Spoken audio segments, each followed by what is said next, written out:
I think it's about time that the people who are responsible for naming spin-offs to franchises, the Book of, I think it's time they stop getting paid.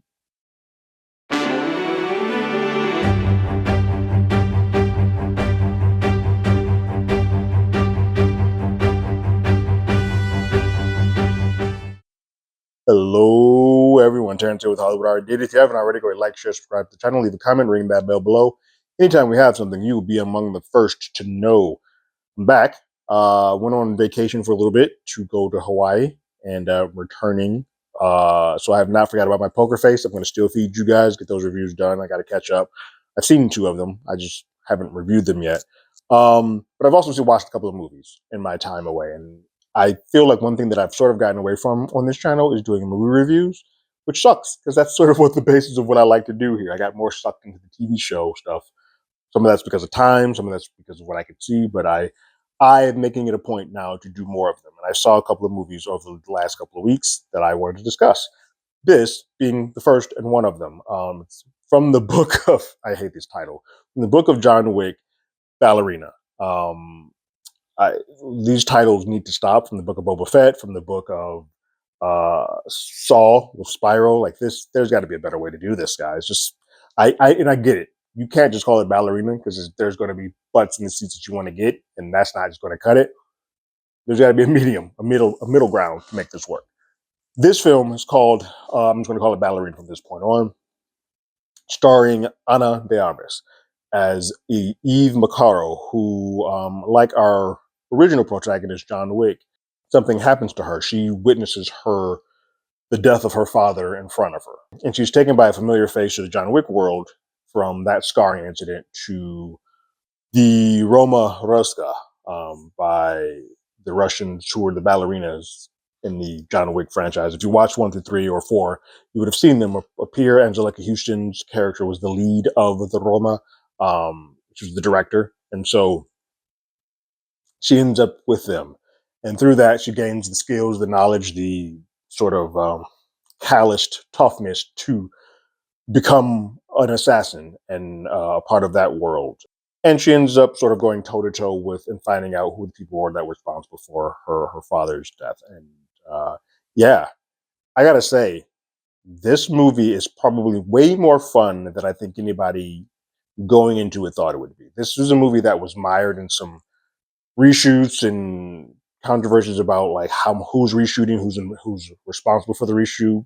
One director saying, "Hey, it was only 2 weeks," but the world saying, "Yeah, and that might have been 3 months." And Lynn Wiseman wasn't a part. Whatever the soup that made this, I don't care, because what they put out on the screen, what they delivered to us, is a from top to bottom fantastic action film. Probably the best action film that has been released as a major release this year. From top to bottom, doesn't let you go. 2 hours, you don't realize it's that much time, and it's fun. I am a huge John Wick fan, so for me to speak this highly of this film says a lot. I think they have tried to sort of build the world of John Wick out before with that Continental Peacock show, which I watched one episode and was like, nah, this ain't for me. This is great. This is a really, really well done action flick that I think works on a couple of levels. A few things that I like of it. One, Ana De Armas is great. I think I'm trying to do this without putting down someone else. She has a way of emoting and making you feel empathy for her because of her delivery that you may not quite get all the time that you get from the John Wick series with Keanu. And Keanu's good for what he delivers and what he does, but like there's a difference here. You feel everything that she's giving you, and so that's a piece of it. Two, I like that they give her a different fighting style than John Wick has. Because of what she goes through the Roma Ruska, she is callous. She can take a beating. But in her fights, for her, she's a tiny woman. And so there's a lot of things where you can feel the physicality of her getting thrown around or getting punched or getting like slammed up and down. But she just keeps getting back up. But it makes that action that much more intense because you're like, oh my God, she's getting her ass whooped. But then she comes back and somehow finds a way to turn the tables on people. And it's very good at playing with your brain of like, hey, the woman shouldn't be going through this. And even she has a moment where there's a scene where there's a woman who seems to be not armed that she meets up and she's like, And then they start attacking her, and she's like, "Well, crap, I can't. I just did what they did." It's really well done, and like those two beats make this a story that just kind of you get involved in and you get invested in, even though it's kind of by the book. You should know what you're going to get out of it. It works. Um, I think this movie sits. I'm not talking about timeline wise. Like timeline wise, it fits right before three. Like within that three stuff, you'll see some interspersed scenes that happen in John Wick. I believe it's three that happen here.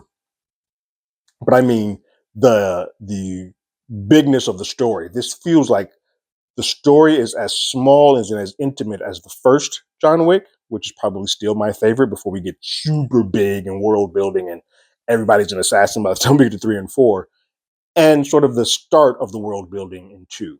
It's that sweet spot where it's like, this isn't too big because not everybody's after her, not everybody's an assassin, but it still establishes who she is, and it works. If there is one thing that I would say is sort of a knock on the film, is sort of the over reliance on John Wick. I think the one time that happens earlier in the film where they cross paths is perfect. And for me, even though I'm a massive John Wick fan, I would have been perfectly fine had that ended there. They find a way to fold him back into the story, and how they fold him back in, it's smart. It's well done. I get it. I just wish that we had gotten there a little bit differently, because it feels like you're starting to take the strength from Eve's character and sort of kind of do half and half with John Wick. You don't let her get a full shine, especially in the climax. It's going great. Like there are some great sequences in that climax. You have some fire battles. It's insane. But then you sort of give a moment to John Wick, and he sort of gives the save. It just sort of, well, cheapens it, but it lessens all the focus on Eve, which I think that is where this movie should land. But all in all, from top to bottom, I feel like I want to see more of Eve McCarl. I'm not surprised, but I'm a little upset that the box office is not doing as well as I think it should be doing. Word of mouth is good. I will say this: I saw this during the week as opposed to the weekend, and the audiences are still full. There's still solid houses that are going, so maybe this will have legs. I don't know.